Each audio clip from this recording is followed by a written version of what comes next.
About to get back to Mel Waters, and he had brought up the subject of a sheep, which apparently they were considering lowering 1,500 feet into the hole. Now, we were having fun last week with Mel's hole, talking about it a little bit. We knew he was going to be on. And somebody said, well, why not toss a cat down Mel's hole and see what happens? Now, of course, I'm a cat lover, and so this is not cruelty, because nobody is seriously suggesting tossing a cat down Mel's hole, but some very creative person with a sound blaster and some talent and a little manipulation created what it would sound like if a cat were to be tossed into Mel's hole. It's meant, obviously, as pure comedy. This is not actually a cat being tossed into Mel's hole, but here is the way he represented it would sound.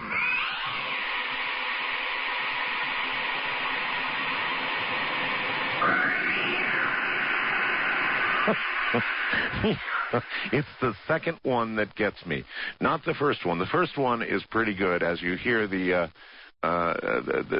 sort of the echo of the cat disappearing down the hole. It's the second little one. There he goes. That was what somebody thought it would sound like, Mel. Oh, my goodness. Anyway,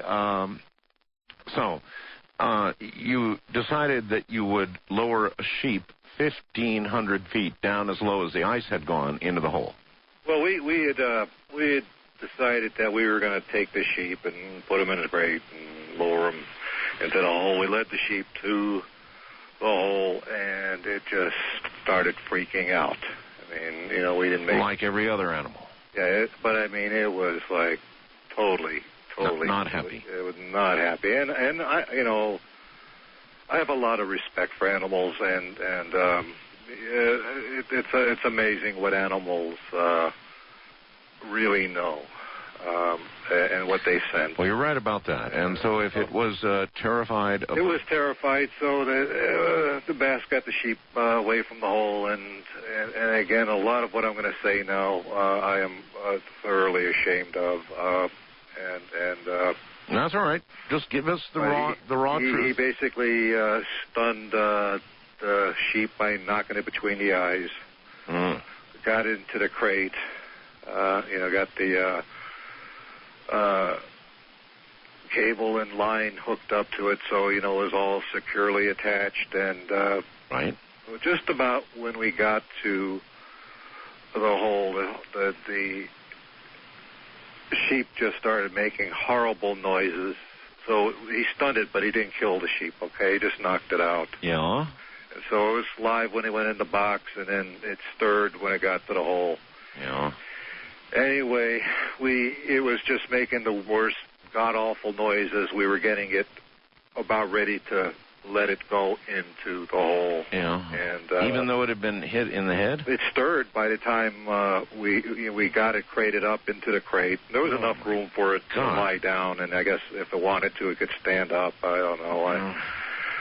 Again, this is not pleasant to talk about, but we take the sheep, and it's screaming, and just the most piercing, horrible, ghastly noises coming out of this crate.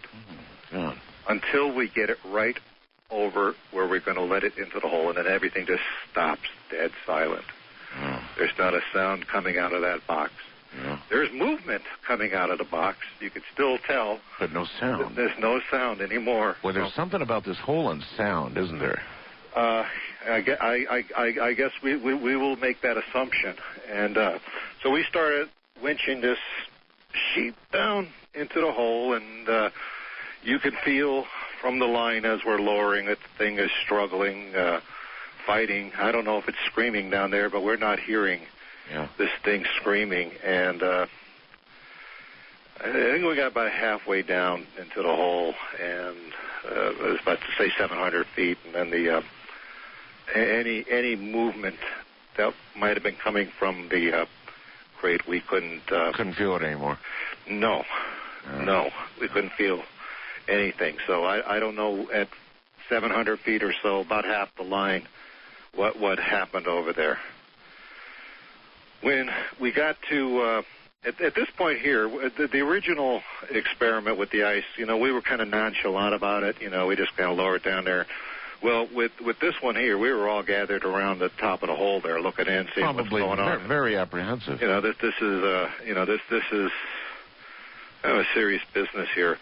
And when we hit the bottom, we felt up there. We felt like a vibration on the collar at a point in time when it was down there, and it's kind of hard to describe. Well, what do you mean when you hit the bottom? When we hit the bottom of the rope, the cable line assembly that we had. You mean when it was all the way played out? Yeah, when we got there, we felt, and it vibrated, or it felt like a vibration, and sort of like a staticky electricity type kind of feeling. Does that make sense? Yes. That we could feel up there. Yeah. And so we got it down to 1,500 feet, and we left it there for about a half an hour. And then we decided to bring it back up. Right, sure. So we're hoisting this thing up here, cranking away, getting this thing up on there, and it's kind of a job. So we finally get up to the surface, and we got the box out of there, and the one thing we notice is there isn't any movement in the box. Okay, no, there's no box. We got the box there, and but the box from the outside looked pretty normal. It didn't look like some weird transformation had occurred or anything. Right. Oh, I wanted to describe to you how we're going to tell you about the ice that came up that didn't melt. Right. What it felt like. You get a lot of electronic equipment, and you get those do not eat packets. Oh, yes. The desiccant. Yes. You ever take the desiccant out of the packet? No, never. Oh. Well, if you take it out there and you feel the desiccant between your fingers, that's kind of what it felt like. That's the best thing I could describe it at. I had that sort of... You try it someday, and all right. You'll... I've always just thrown those away. Oh, well, you don't eat them, obviously. No. Okay, so I just struck me there that I'm trying to describe this thing in the detail that I can, and so I just led back to the desiccant. But we open up the crate, and the sheep is dead. It looks like a sheep. Okay, it looks like a normal sheep over there, and it's dead. It's dead. There's no sign of life. You poke at it. There's nothing going on with this sheep here. He's dead. Well, I'm saying here, but that's a generic he. And I don't know from sheep. Okay, you show me a sheep, I can't tell what it is. Gotcha. Me either. Okay, but we take it out of the box, and the one of the Basque lays it on the table that we have over there, and he is going to dissect the sheep. Oh. Now, on the outside, the sheep looked just fine. The hair, that the wool, whatever a sheep has, looks fine. Look like we said that the sheep looked like how he looked when we sent him into the hole. Minus a bump on the head, yeah. Well, yeah. Well, and he stirred from that. But he started cutting into the sheep, and it looked like the sheep had been cooked. It was the flesh was hot underneath. When he started cutting through the sheep here, it looked like the sheep had been cooked. Oh my! Now these Basque guys, they're pretty good at butchering a sheep there, and they know their way around a sheep, and so they pretty much can butcher and they know what to expect when you open up a sheep. Right. So we got the sheep on this table that we eat at, and this guy is cutting the sheep open here, and he gets it so he can look inside and see the internal organs like he's going to eviscerate the sheep. Right. Except they're not what we expected. What do you mean? It looks like there was gel in the cavity there, and something that looked like this huge tumor and almost taking up the entire length of the body cavity. Oh, Mel. I mean, it's pretty hideous. Oh, God. I'm getting kind of sick. I get kind of sick thinking about this thing too. But I was getting kind of sick when I was there, so I wasn't as close to all of this as I wanted, would want to be if I was a scientific observer. But there's this huge tumor taking up most of where the internal organs would be, so forth, the heart, the lungs, whatever parts a sheep comes with. They weren't there. And what are these Basque guys who are doing this saying at this point? Well, some of them are muttering plenty of expletives over here. Uh-huh. And they're freaked out there. And I remember saying, "See, I told you didn't want to go into that hole." That's right. And the two guys who volunteered in my first hour are probably rethinking it right now, too. Well, if they want to collect on some life insurance, fine, go for it. But, that's what one of them said, yeah. Anyway, so we got this gel, and the guy's good with a knife here, and he kind of is able to get the tumor out of this thing here. Yeah? And I say it's about as big as the sheep's cavity. I don't know, 2 feet long. In other words, the tumor was almost taking up the entire inside of the... Oh, ugh. Okay, so you got this tumor, and we could see that the tumor had some movement to it. What? Yes, it had movement to it, and I'm going to describe it like a heart beating. Oh. There's not a beating of a heart, just like a pulsing from this tumor. A pulsing tumor. Oh, my God, Mel. So we get to the point where we got this tumor out there, and, he's working on trying to cut it open. It's like really a tough thing to cut into. But he was finally able to get into it. Yeah. And, boy, I'm going to tell you here, he opens it up there, and inside this tumor is what it appeared to be a fetal seal. Like a fetal what? Seal, like a pinniped, a thing that lives in the ocean that balances balls on his nose. Yes. It's about 18 inches long. It's got the flippers on it, and it looks like a little seal. Huh. It looks just like your basically your little seal, except it had what, and I don't know, I don't want people to freak out, but it had what looked to me like human eyes. Like a human being. I mean, you know what like cat eyes look like? Oh, yeah. You know what dog eyes look like? Oh, yeah. I don't know what seal eyes look like, but I know what human eyes look like. Sure you do. And this thing looks like it had human eyes. And the thing was alive, but it was connected to the tumor, like with this umbilical cord. Holy mackerel, Mel. And we could see the seal moving his eyes, and I'm calling it a seal, okay, but I have no idea what the heck this thing is, okay? I'm calling it a seal. But it's opening its eyes, it's closing it, the flippers are moving, it's still connected to its tumor there. And then we noticed, and I noticed, that it seemed to be studying us. It seemed to be looking at us. That was the feeling I got. It seemed to be regarding us while we were looking at it. And so that's the feeling I got off of the seal. And then this thing separated from the tumor without our assistance. We thought, well, maybe we will cut this thing free. Right there on the table. It's right there, and it moved about a little on the table. Yeah. So we're all standing back at that point because this thing is loose. I'd be way back. And we're watching this seal, and again, that's the only way I could describe it because it looked like a seal to me. Human eyes. And then I felt, I just felt I was in the presence of something extraordinary, something beyond extraordinary, something like, I don't know. I'm not a religious man, but it felt in that category of having a religious thing there. This was just such a stunning thing to witness. Well, something that far from our understanding would appear to be magic or religion or whatever you want to call it, I'm sure. Yeah, so what God's name happened to this thing? Well, we left it there, and it began to, it just kind of looked at us there, and, one of the Basques suggested we kill it, and, just kind of club it, and unfortunately, and, Is that what they did? No, basically cooler heads prevailed. The thing was moving around on a table, and it finally moved to the edge of the table. Yeah. It was kind of like struggling, but it got to the edge of the table. Yeah. And it looked like it was going to fall off. Right. So I go up to it at this point, because I'm just like out of my head with I don't know what I'm in the presence of. And it looked directly at me when I got up to it, and it seemed, it just seemed to have a contact with me. And I got this compelling feeling to pick it up and place it on the ground.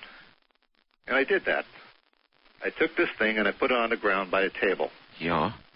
And my hands were slimy from the seal, because it had like this goo that was not only in the cavity, but also inside the tumor.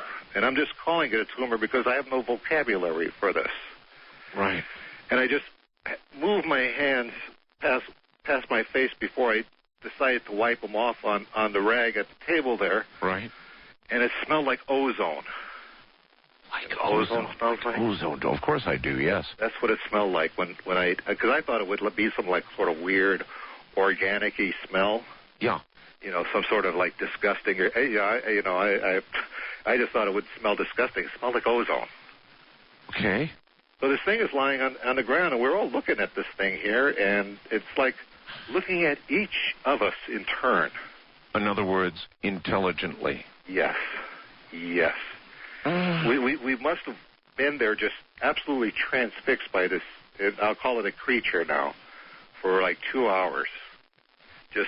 What was it doing during those 2 hours? I mean, studying each one of us. It wasn't moving around that much? Just its head. Because we had gathered this cowardly, but a safe distance away from it, but not too safe, So we could easily see it, and they could easily see us. Because at this point here, even the bravest Basque were like, kind of freaked out. I'd have been long gone, Mel. Well, again, the Basque are great. All right, well, have no fear. Hold it right there, Mel. Here's this thing on the ground now. Not moving around much, but carefully studying each and every one of them, who have by now retreated to a safe distance. That's where we'll pick up when we...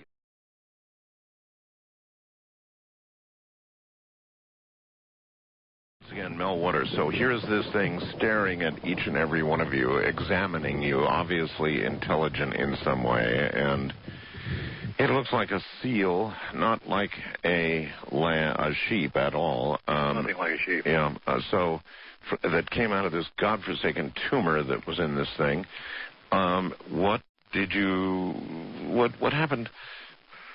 Well, I got the seal, and he's on the ground. He waddles around a little bit in the direction of the hole, and then he just sort of is watching us some more, and we're sort of kind of at a safe distance, but we kind of encroach upon a little bit there, and I'm telling the Basque, hey, you're the big brave Basque here, don't be afraid of this thing here. I'm just just an ordinary old guy here.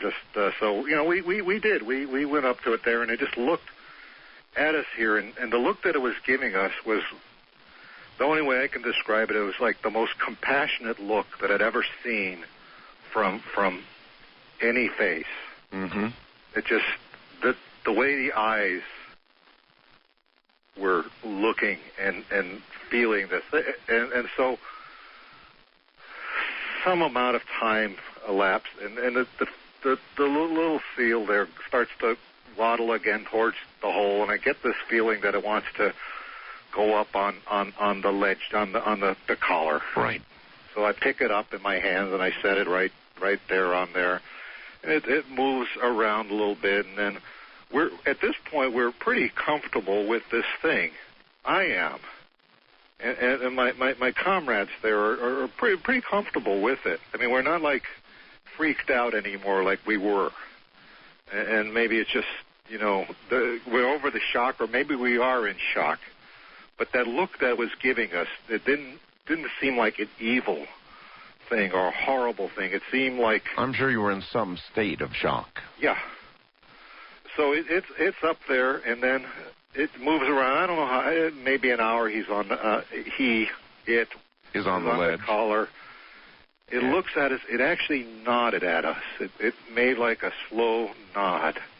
And he turned around and went back into the hole.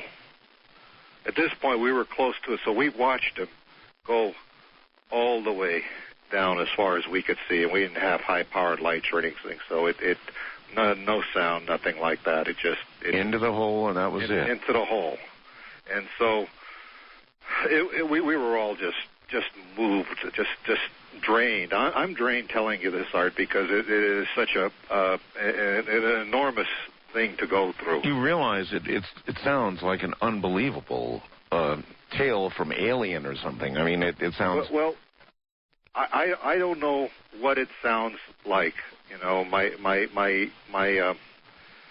All I can do now is to relay it, yep. and then try to stand back from it. All right, question for you, Mel. Does anybody have any photographs of this hole? I went up there from the natives to the hole. I basically camped at that property. Right. I didn't come and go. No one came and go. We had what we had over there. And so we didn't bring photographs. Personally, I didn't want to, I thought to myself, look, this would be great. We get this all on film, on video, whatever. Right. But I did not want to encroach upon what they had, and if they came to me and said, look, Mel, why don't we go to town, go home, get our stuff, and try to video, fine, I would have said that, but I was not going to broach the subject with them. I mean, I did, I mean, to me, it was an enormous privilege to go where I'd gone at that point. Are you likely to go back to the hole? Yes. You're going to? I will. I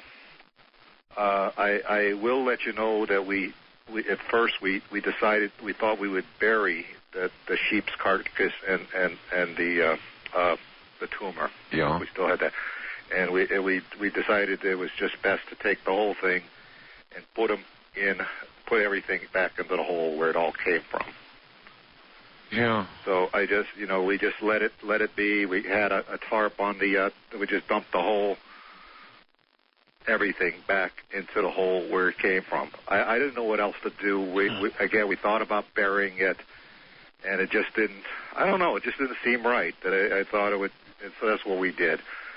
I want to tell you something that is I believe related to this experience. All right. And that is, prior to going to Nevada, and this was in late August, I was diagnosed with a particularly lethal form of esophageal cancer. Oh, I'm so sorry. This was a like the kind that you have 6 months to live, but, they're just telling you that.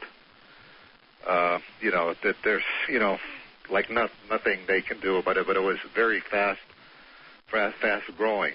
And one of the reasons I came back here was to see the same doctor, because I started feeling a lot better. And my last examination with the doctor finds me cancer-free. I can't explain it. Then you could document this, right? Because he had, yes, because they had whatever stuff diagnosing the cancer, and I went back to the doctor, and they could find no evidence of any cancer. Is it your feeling that your proximity to the hole or something about the hole changed this? I think it was the seal. The seal? I think it was the seal. The seal? I described this thing as this huge tumor. and that's what I had. But I described it as a tumor because that was the only vocabulary I had to describe it with. Gotcha. And I handled this. Well, that's right, you did. And I smelled the ozone from it, and it just, the look that it gave me, there was something going on. I can't say, look, I was communing with the seal and I was, had this conversation with this seal. No, I can't say that. But what I can say is that I had this feeling of such incredible compassion from this seal that ultimately went back into the hole. We just said, that was it. And what was the conversation like after all this was over, Mel? Between the Basques and the Native Americans and yourself. Okay. Well. First of all, the Basques that I were with, they were young guys. Okay. And I think before this, kind of your kind of shiftless sort of characters, partiers and all of that, and they were like just profoundly moved. I mean, they were just had stuff going on in their mind after that they had been to another place, another time, anything. Their reality had been all changed. Now, I had the opportunity before I left Nevada to speak right before I left. I went back into civilization and spoke with a Basque elder. Yes. And this was the elderly fellow that I was referring to that told me some of the history of that he was in there, he remembered it from being a young man, and he described it to me and all of this stuff here. And we had because his thing was he himself would go there to that area for spiritual connection, that there was something very spiritual, very primal that was going on. He was a tough guy to talk to in some ways because he was more schooled in Basque than he was in English, but he got English out enough for me to understand. And so we talked actually at great length about the meaning of this. We did have some of the Native American people that I was work with at that particular thing, because it was kind of like a party sort of atmosphere out there. We were drinking what they like to drink, and and eating the good Basque food and all of that. And it was a good experience there to kind of decompress from all of this. And so, but he could not relate to me any experience like what we had, except he knew. He almost expected what it was that I was telling him. He just totally, firmly, completely believed what it was that I was telling him. There was no surprise to him at all in this thing here. I got this really old Basque guy there, and he's just taking all this in stride and nodding, and Yeah. So he knows there's something enormous of great enormity there, and my goal is to go back. I have agreed to work with the people I was working with the herbs, and live amongst them and spend some time with the tribal members and some time with the Basque and spend it. And are you going to do anything else with the hole itself? With the one in Nevada? Yes. Well, I'm at this point. I don't know what we're going to do. I come back. I'm overjoyed that I'm cancer free. I felt so good after that experience that I knew something happened to my body. So I was glad to get back and have it confirmed that the doctor said yes. But I do plan to go back. I do plan to study it. I hope to be a better human being about this and not send innocent animals into it or what have you. That to me, I guess I still can't believe that I allowed that to happen, but I did, Well, I appreciate your telling the story straight out this way. That's the only way to do it. That's the only way to do it, and I got to tell you, I'm not selling a book. Obviously. I don't have a newsletter. Right. There are no Mel's Hole T-shirts, Mel's Hole. Not that you produced anyway, I think. Well, nothing that I have done. There are no Mel's Hole diaper pails or anything like that. I mean, to me... Mel's Hole diaper pail? Who thought that one up? Well, I mean, you know, they will commercialize everything in the world, and I have no part of this.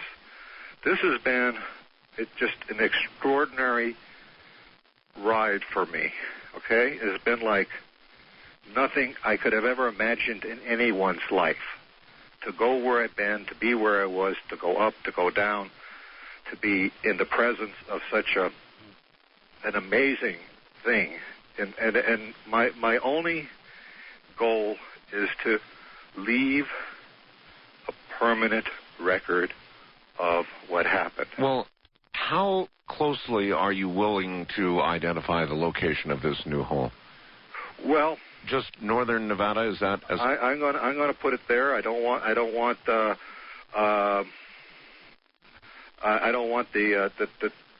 tribal people up there to be overwhelmed by people, you know, rushing out of Reno to get up there and right, which they would, and doing all of that. I am going to go back. Do you think you could politely approach the Basque and, without identifying the specific area, get photographs? If I feel comfortable, I will do that. I will also at this point, and I just have a little bit of what I have that happened in my Nevada experience left, but I know we're running out of time, is that anyone that can help me understand some of these things, if they can send an email to me, I'd appreciate it. All right. You have an email address, right? Yeah. It's Mel Waters. Right. At ATTBI. That's like ball igloo. BI.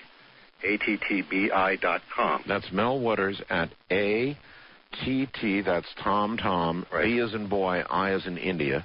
ATTBI.com, right? Right, and... Mel Waters at ATTBI.com. What is it you want?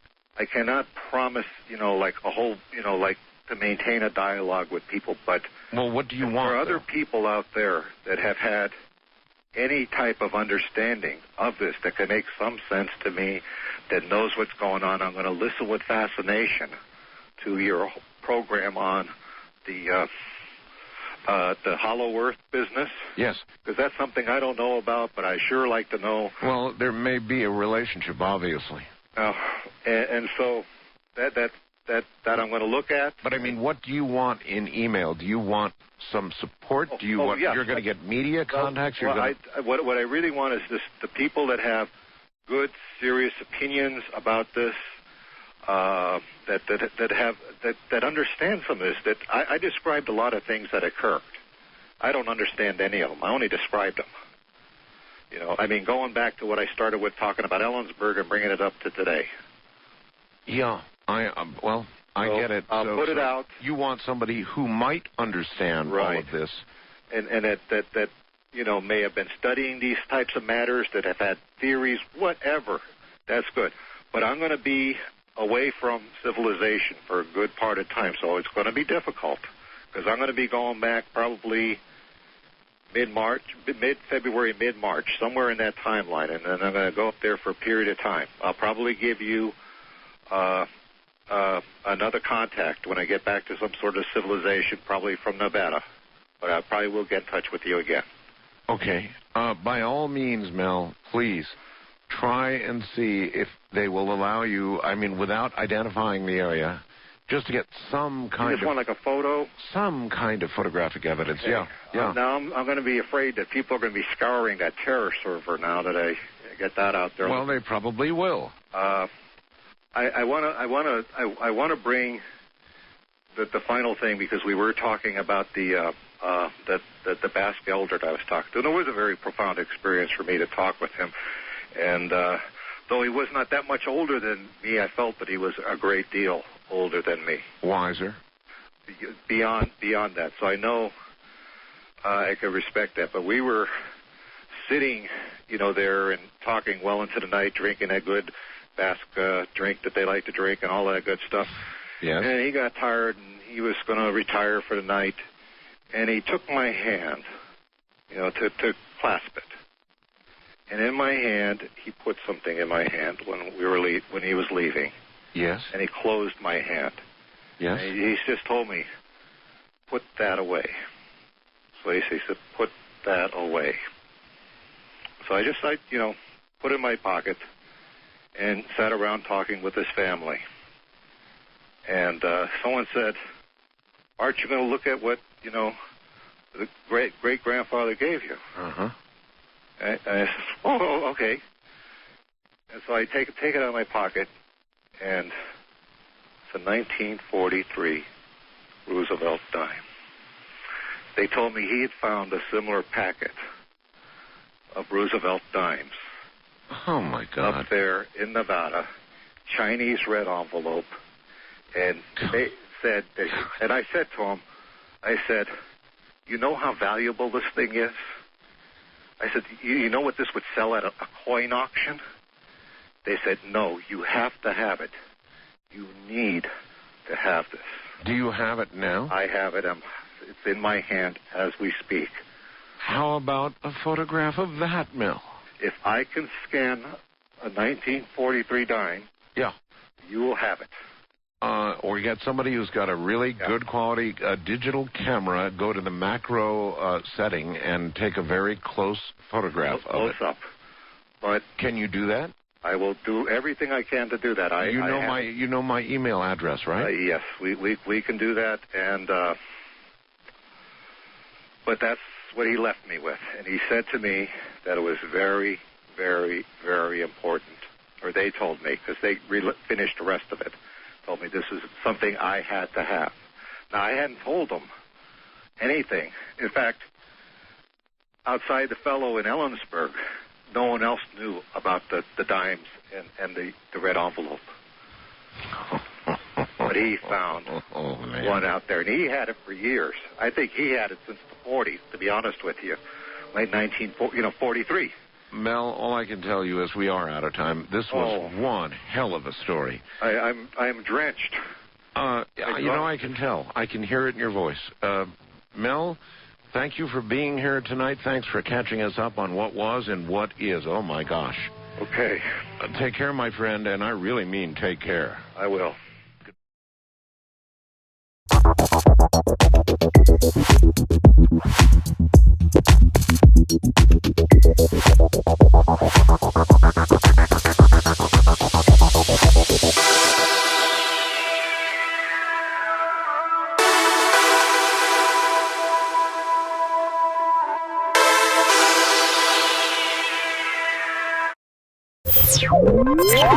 you.